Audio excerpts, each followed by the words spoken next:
السلام علیکم کلاس نہم اور دہم۔ آج ہمارا سباق ہے قومی ہمدردی۔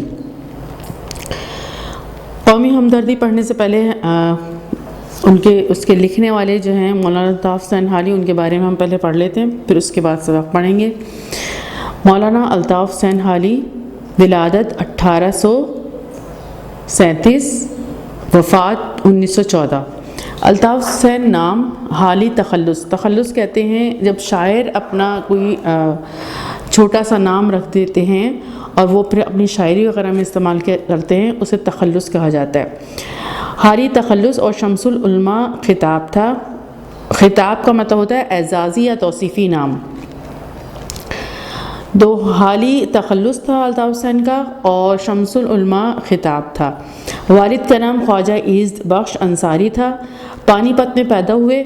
آپ نے پہلے قرآن پاک حفظ کیا، پھر فارسی اور عربی کی تعلیم پائی۔ فارسی ایران میں جو زبان بولی جاتی ہے فارسی کہلاتی ہے، اور پرانا نام اس کا ایران کا فارس بھی ہے۔ تو فارسی اور عربی کی تعلیم انہوں نے پائی۔ 17 برس کی عمر میں شادی ہو گئی۔ پھر آپ دہلی چلے گئے، جہاں مرزا غالب اور نواب مصطفیٰ خان شیفتہ کی صحبت میسر آئی۔ میسر کا مطلب ہوتا ہے حاصل ہوئی، صحبت کا مطلب ہوتا ہے ان کا ساتھ ملا۔ اس کے بعد لاہور آ گئے اور پنجاب بک ڈپو میں ملازمت اختیار کر لی۔ وہاں انہوں نے کتب کے اردو تراجم پر نظر ثانی اور درستی کا کام کیا، یعنی کتابوں کے تراجم پر نظر ثانی کا مطلب ہوتا ہے چیک کرنا، کیونکہ غلطی وغیرہ تو نہیں ہے، اور پھر درستی کا کام کیا، یعنی جہاں کوئی غلطیاں دی اس کو ٹھیک کرنے کا کام کرتے تھے۔ اس کام سے حالی کو انگریزی زبان اور اس کے ادب سے آگاہی حاصل ہوئی۔ یہیں انہوں نے مولانا الطاف حسین آزاد کے ساتھ مل کر موضوعاتی مشاعروں کی بنیاد ڈالی۔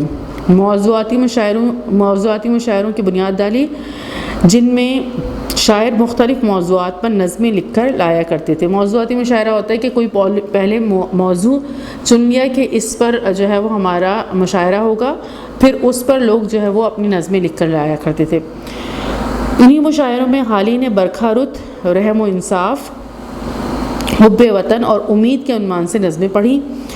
حالی نے سر سید کی تحریک پر اپنا مشہور مسدس مد و جزر اسلام بھی لکھا، جو مسدس حالی کے نام سے مشہور ہے۔ مسدس 6 مصروں کی نظم کو مسدس کہا جاتا ہے۔ تو انہوں نے مد و جزر اسلام بھی لکھا، جو مسدس حالی کے نام سے مشہور ہوا۔ حیات سعدی، شیخ سعدی پر انہوں نے جو ہے وہ لکھا، کتاب لکھی، مقدمہ شعر و شاعری، یادگار غالب اور حیات جاوید۔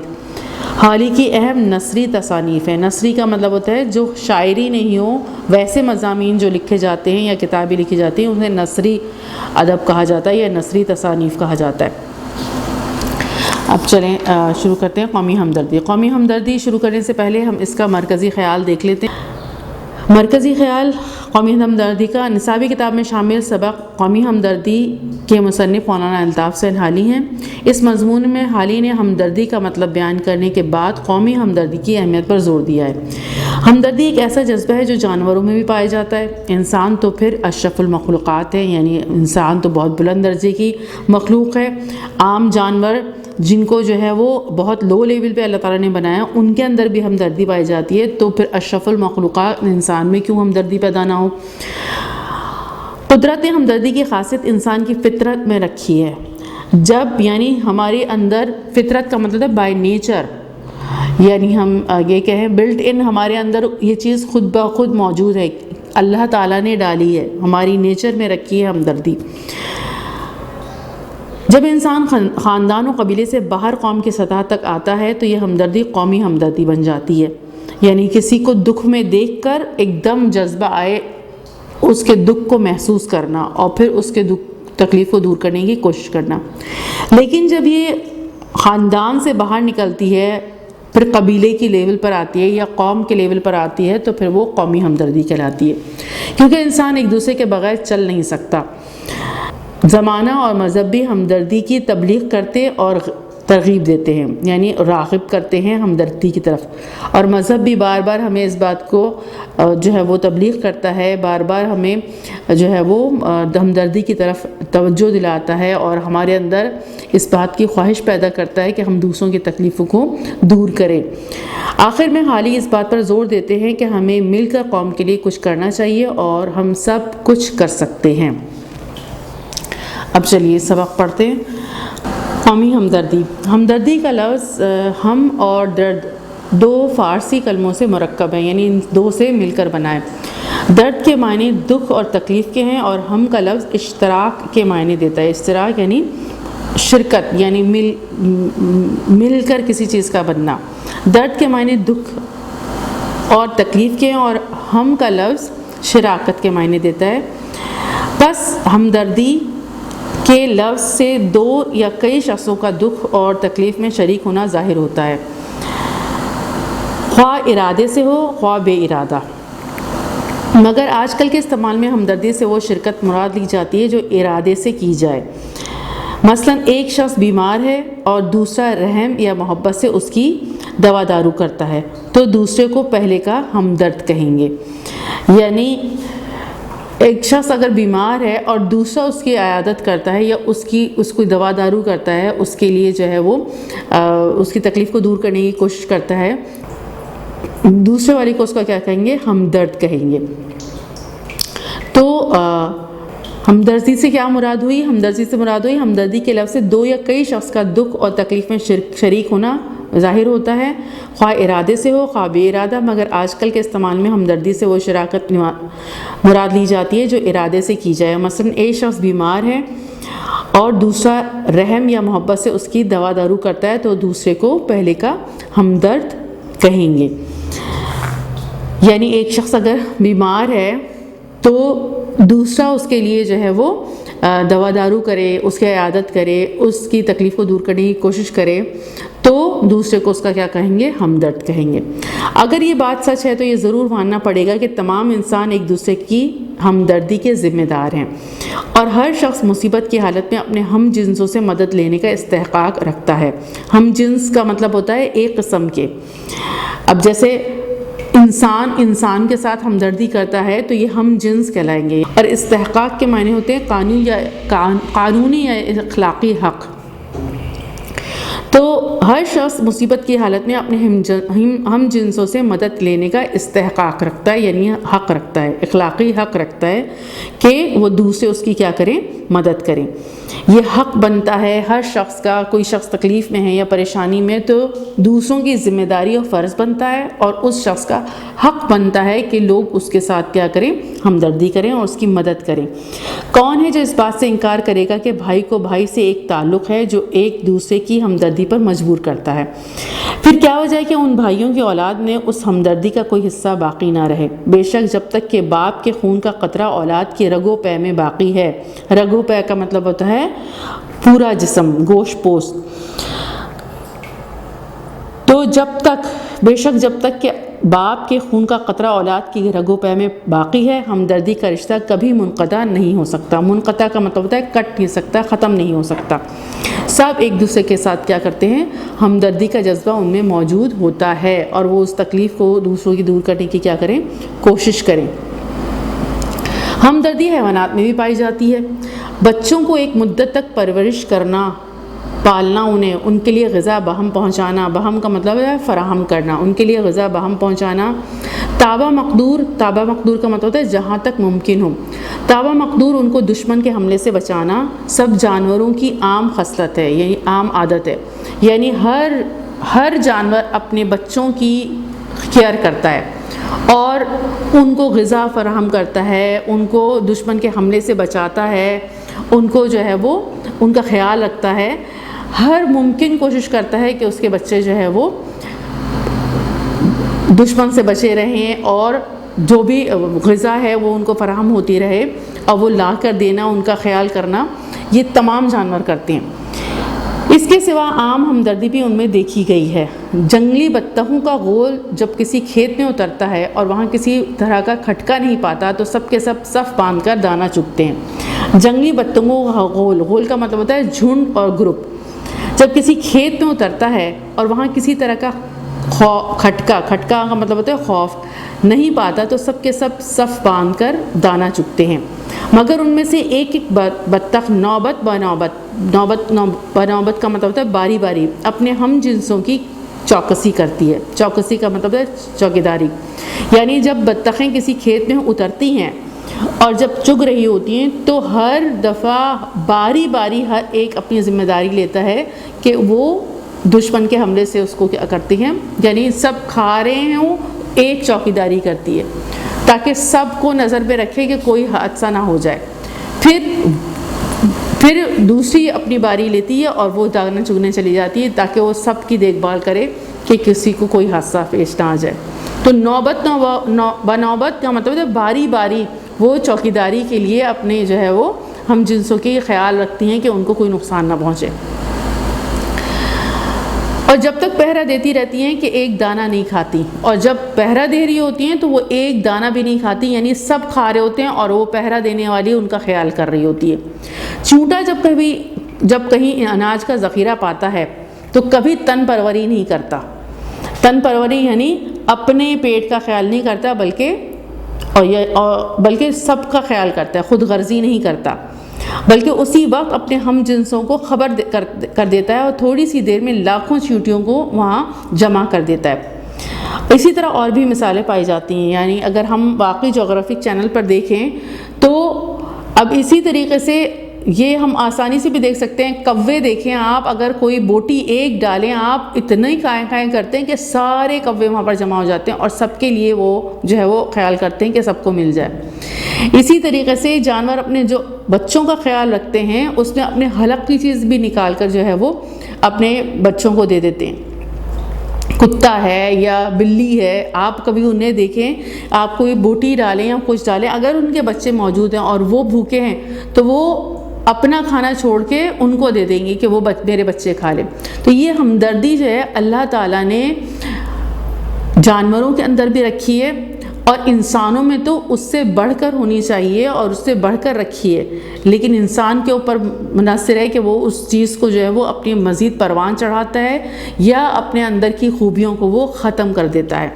یہ اس کے اوپر ڈیپینڈ کرتا ہے کہ وہ کس انداز سے جو ہے وہ اپنی فطرت کی جو پیدا کی ہوئی خصلتیں ہیں اور فطرت میں جو پیدا کی ہوئی نیکیاں ہیں یا خوبیاں ہیں ان کو کتنا پروان چڑھاتا ہے اور کتنا ان کو دبا کے ختم کرتا ہے۔ یہ ہر انسان کے اوپر ڈیپینڈ کرتا ہے کہ وہ کس طریقے سے اپنی نیچر کو جو ہے وہ مزید خوبصورت سے خوبصورت تر بنا سکتے ہیں۔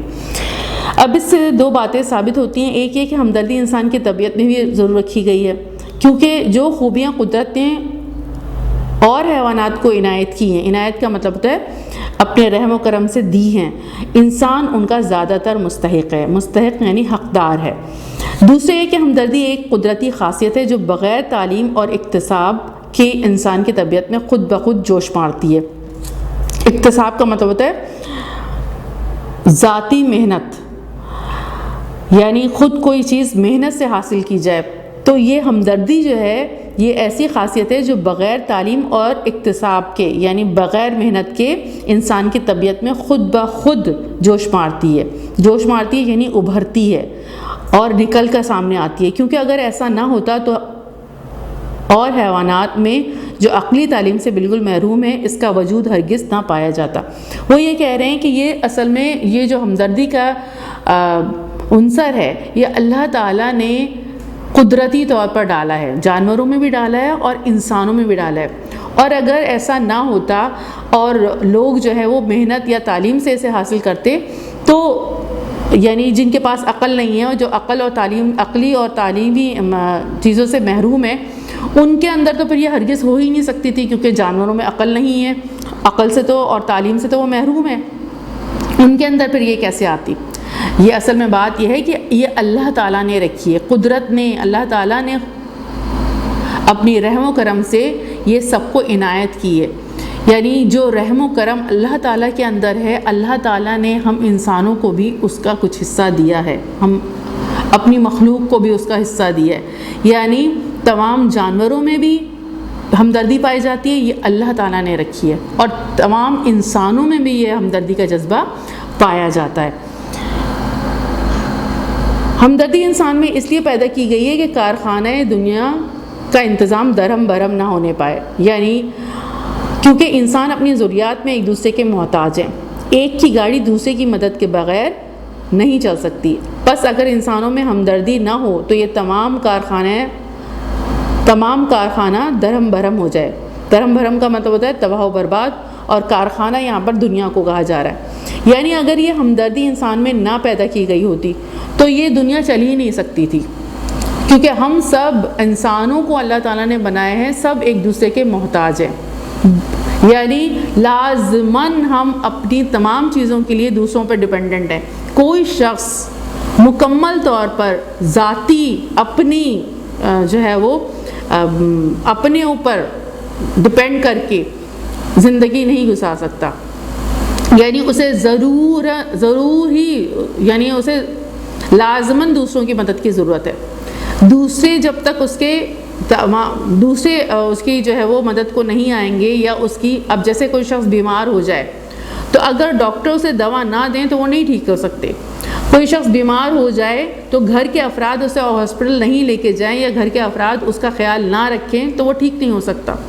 اسی طریقے سے ہمارے جو اور مزید کام ہیں وہ بھی ہمارے جو ہے وہ دوسروں سے منسلک ہیں، جب تک کہ اب جیسے اگر کوئی گھر میں ہم کہیں جاب کر رہے ہیں، کوئی کاروبار ہے، تو اس میں بھی ہمیں بہت سارے لوگوں کی مدد کی ضرورت ہوتی ہے۔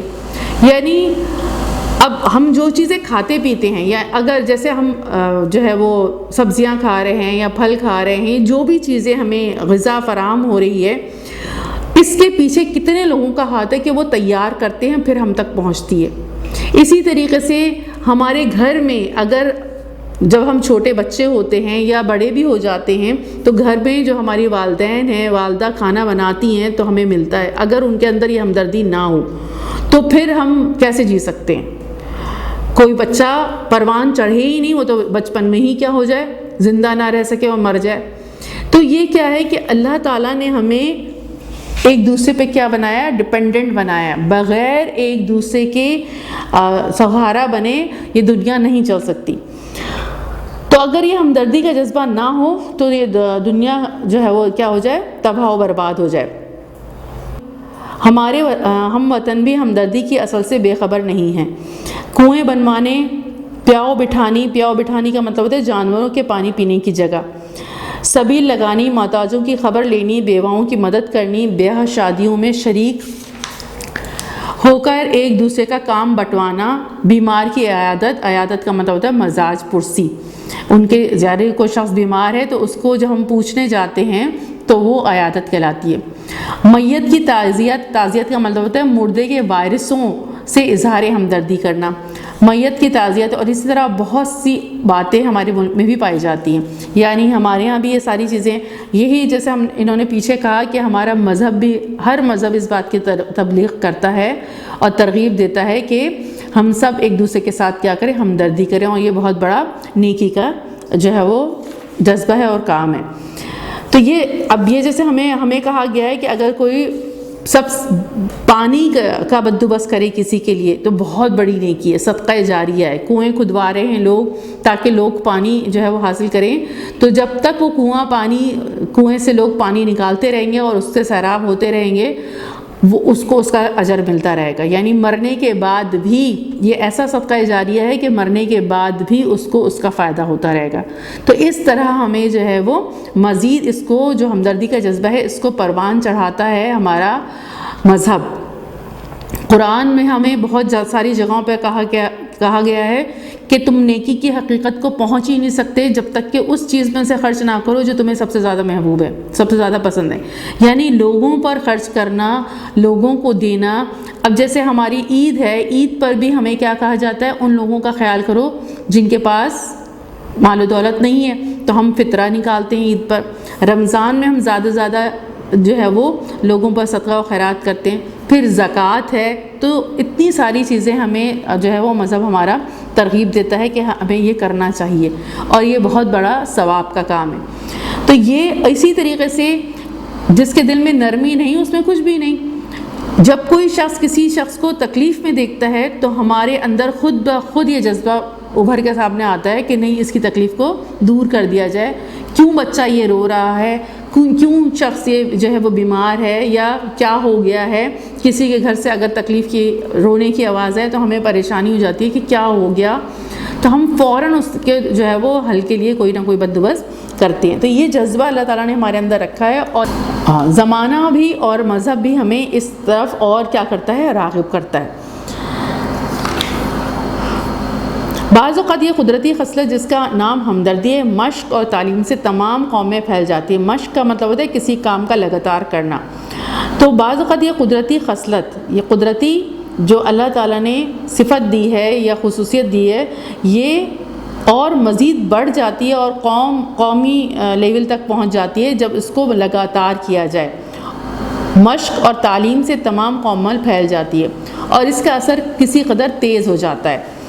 میونسپل کمیٹیاں، یعنی اب شہروں میں جو میونسپل کمیٹیاں ہیں جو سرکار نے جا بجا کا مطلب ہوتا ہے ہر جگہ شہروں اور قصبوں میں قائم کی ہیں، اگر پورا اپنا فرض ادا کریں اور جس غرض کے لیے مقرر ہوئی ہیں اسی کو مد نظر رکھیں تو یہ بھی ہمدردی کے اچھے نمونے ہیں. یہ جو لوگوں نے بنائی ہوئی ہیں، یعنی گورنمنٹ نے جو ساری یہ میونسپل کمیٹیاں، یعنی شہر کو صاف رکھیں، شہر کو اچھے سے اچھا کریں، پارکس کا خیال رکھیں، یہ تمام چیزیں کیا ہیں، لوگوں کے لیے بنائی گئی ہیں. زمانہ بھی طرح طرح سے ہم کو ہمدردی کی طرف مائل کر رہا ہے. مائل کرنے کا مطلب ہوتا ہے آمادہ کرنا یا شوق دلانا. زمانہ بھی طرح طرح سے ہم کو ہمدردی کی طرف مائل کر رہا ہے. مذہب بھی ہم کو بہت زور سے ہمدردی کی طرف کھینچتا ہے. ہندو مسلمان اگر اپنی مذہبی کتابیں دیکھیں تو ان کو ہمدردی کی ترغیب سے مالا مال پائیں گے. ترغیب سے مالا، یعنی اس میں رغبت دلانے کا بہت زیادہ مواد ڈالا گیا ہے، یعنی نیکی کی خواہش پیدا کرنے کا مواد بہت زیادہ ہے ان کی کتابوں میں، مسلمانوں کی کتابوں میں بھی اور ہندوؤں کی کتابوں میں. قوم ایک درخت کی مثال رکھتی ہے جس کی ٹہنیاں اس کے مختلف خاندان ہیں اور اس کے پتے ہر ایک خاندان کے مرد اور عورت ہیں. جب تک درخت کی جڑ ہری ہے اس کی ٹہنیاں اور پتے بھی ہرے ہیں، لیکن جب جڑ کو پانی نہ پہنچے گا ٹہنیاں اور پتے سب سوکھ جائیں گے. اور جو لوگ یہ سمجھتے ہیں کہ ہماری کوشش سے تمام ملک کی حالت کیوں کر بدل سکتی ہے، اس کی خدمت میں یہ عرض کیا جاتا ہے کہ صرف دو خیال ہیں جنہوں نے دنیا کے تنزل اور ترقی پر بہت اثر کیا. ایک یہ کہ ہم کچھ نہیں کر سکتے اور دوسرے یہ کہ سب کچھ کر سکتے ہیں. پہلے خیال کا نتیجہ یہ ہوا کہ کچھ نہ ہوا اور دوسرے خیال نے دنیا میں بڑے بڑے عجائبات ظاہر کیے. اس میں وہ یہ بتا رہے ہیں کہ قوم ایک درخت کی مانند ہے جس کی ٹہنیاں اس کی مختلف خاندان ہیں اور اس کے پتے ہر ایک خاندان کے مرد اور عورتیں. جب تک درخت کی جڑ ہری ہے، یعنی قوم کی جو جڑ ہے اگر وہ مضبوط ہے اور ہری ہے تو اس کی ٹہنیاں اور پتے بھی کیا ہوں گے، ہرے بھرے ہوں گے. لیکن جب جڑ کو پانی نہ پہنچے گا ٹہنیاں اور پتے سب سوکھ جائیں گے. اب اس میں انہوں نے کیا کہا کہ لیکن جب جڑ کو پانی نہ پہنچے گا ٹہنیاں اور پتے سب سوکھ جائیں گے اور جو لوگ یہ سمجھتے ہیں کہ ہماری کوشش سے تمام ملک کی حالت کیوں کر بدل سکتی ہے.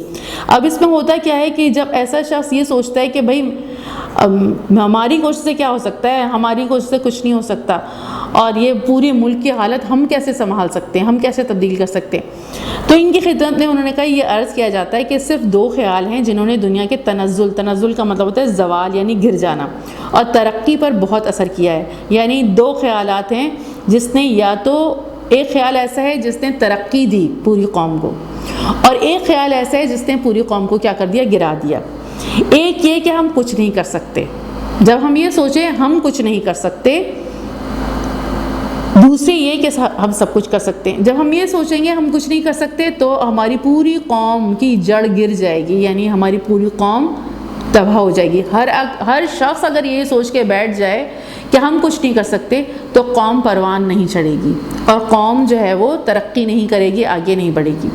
لیکن اگر کوئی شخص یہ سوچتا ہے کہ نہیں بھائی میں اکیلا ہوں تو کیا ہوا، میں بہت کچھ کر سکتا ہوں اور جب میں آگے بڑھوں گا تو لوگ میرے ساتھ دیں گے اور ہم آگے بڑھ جائیں گے، تو اس سے کیا ہوتا ہے پوری قوم پھر ترقی کرتی ہے اور آگے بڑھتی ہے.